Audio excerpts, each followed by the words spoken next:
민방위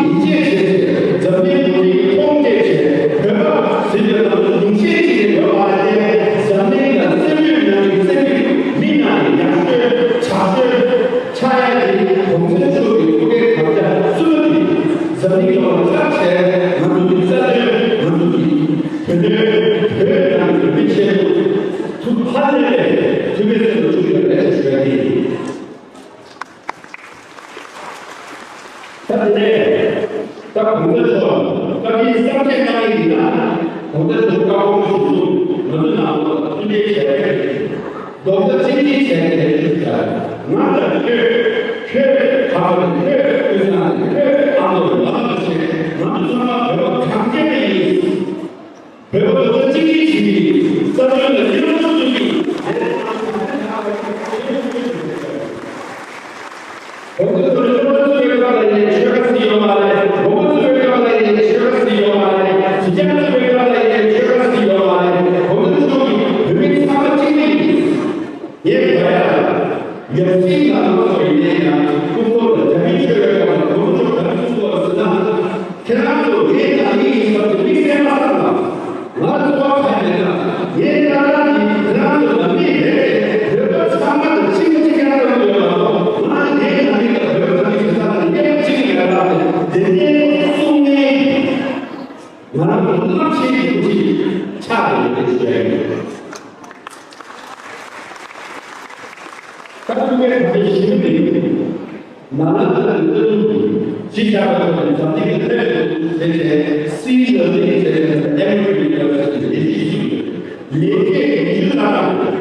whose teaching has spread across the world. His oneness has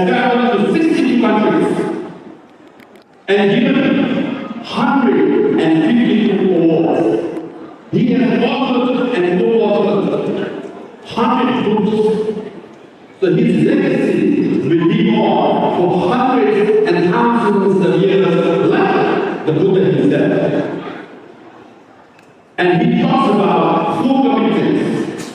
Number one, as a human being, how we should think and how we should act. Number two commitment is, as a Buddhist leader, how one should act. And number three, as a Tibetan, what it is and what we believe. And number four, as a Pandita or a scholar of another tradition, how he can help bring peace to the world, not just by talking, but by actually implementing a curriculum. Number one, as a human being, he says there is no human being who wants suffering. Every human being wants happiness.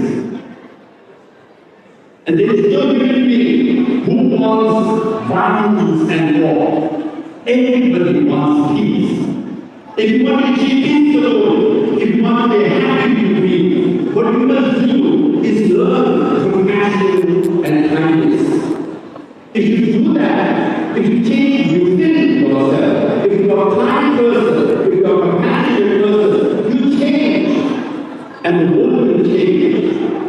Now, if we are a compassionate person, what will happen? As a politician, politicians will not think about power and position, but they will think about people and service. If you are a businessman, you don't think simply about profit for yourself, but you will think to share profit, create employment, create service, so that you can bring food and shelter to your employees. As a teacher, you do not think simply for your career, but you will think of students and teaching, so that the future generation will become better citizens and go on to serve the world. That is number one. Number two, he talks about as a Buddhist leader, what he can do. And so many wars have been fought in the name of religion. Destruction of communities and nations have taken place in the name of religion. He says we should end this. To end it, all the leaders of different faiths should come together, have dialogue, have understanding, emphasize commonality, love, compassion, and kindness. Don't emphasize differences. That way, we can have a religious leader advocating for harmony and not to harm each other. That's why he was a founding member of the World Parliament of Religion.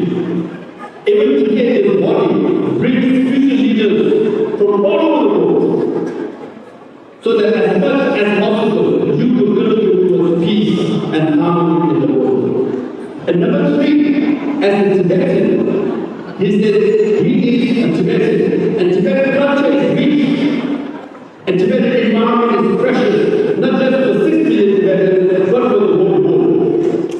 Tibetan culture emphasizes humility, kindness. So that's why here in Toronto, all over the world, Tibetans as a land, as known as peace-loving people. Maybe Tibetans are not as beautiful and as perfect as this one is said so, but definitely we all try to be as good, as best as this one is described as Tibetan people. And he said, the Tibetan culture is so precious. If you talk about Buddhism, there are so many Buddhist countries around the world. But at most, there are a dozen or 2 dozen, 3 dozen models of what Buddha said. But only in Tibetan language, we have 330 models of what Buddha said and his followers said. If you talk about Buddhism, the best kept literature on Buddhism is in Tibetan language. To preserve Tibetan culture, to preserve Tibetan literature, means to preserve Buddha's teachings. I think monks are happy they do that. And as far as the environment is concerned, Tibetan environment is all over the world. It's more precious than ever. Today we feel the heat in the food because of the global warming. So we all talk about the first world first, and the second hope. Arctic and Antarctica are popular all over the world, but one can make an argument. The third pole, Tibet, is more important than the first and the second pole because when the glaciers and the snow in the first and the second pole melt, it goes to ocean. It becomes salt water. It's not drinkable. But 14,000 glaciers of Tibet, when they melt, it becomes streams, it becomes rivers, and it becomes a life-saving for 1.4 billion people in the part of the world. Now, if you preserve Tibet's environment, the mountains, the plateaus, the glaciers, what will happen? By 2050, it is projected that there will be 10 million people, of which 5.67 billion people will be in Asia, of which 60% will live in urban areas. What do they want? Water. And where is the water? It's in Tibet. To preserve Tibet's environment, Tibet's plateau, is in the interest of Asian people and also the world. Scientists say the jet stream over Tibet affects the climate right here in Canada. So you feel warm because Tibetan glaciers are melting very fast. If you prevent Tibetan glaciers from melting fast, you will have cooler Canada in summer. Maybe a warmer Canada in winter is the jet stream that we are talking about. So that's why Tibet's environment is very important to preserve Tibetan culture. Tibet's environment is in the interest of the whole world, particularly the Chinese say so. Chinese scientists say we should declare Tibetan plateau as a national park because from there we get our water. Tibetan plateau saves us. That's what the Chinese scientists are saying. This is good, but I hope the Chinese leaders will realize this and preserve Tibetan culture and preserve and protect Tibetan environment. The fourth commitment is a Madhana mission. This is again the first three commitments to teach compassion and kindness among children. He says, jokingly, elderly people, you can't change their mind. He has found all over the world. He tried his best. He has almost given up. They are too stubborn. They think black and white. They will change their mind. But the best way to change the world is to change and inculcate compassion and kindness among children. So he initiated this learning. Social emotional intelligence-based learning. Curriculum now. The curriculum is taught in 42 countries. 100,000 schools are teaching this curriculum. 17 million students are learning about the key tenets of intolerance teaching. That every human being wants happiness, no one wants suffering, every human being wants peace, no one wants war. If you don't want that, the 17 million children around the world in 24 countries and 42 countries are coming up to lead the world so that you have politicians who are not for power or position but for people and service. We will have 17 million business people who will not fight for their own profit but to share profit and share wealth and generate employment and livelihood for millions of people around the world. So we have teachers, we have people who will be kind-hearted and nice to each other. As the Lord and Buddha said, if you cannot create happiness among other people, don't cause harm. It's a simple rule.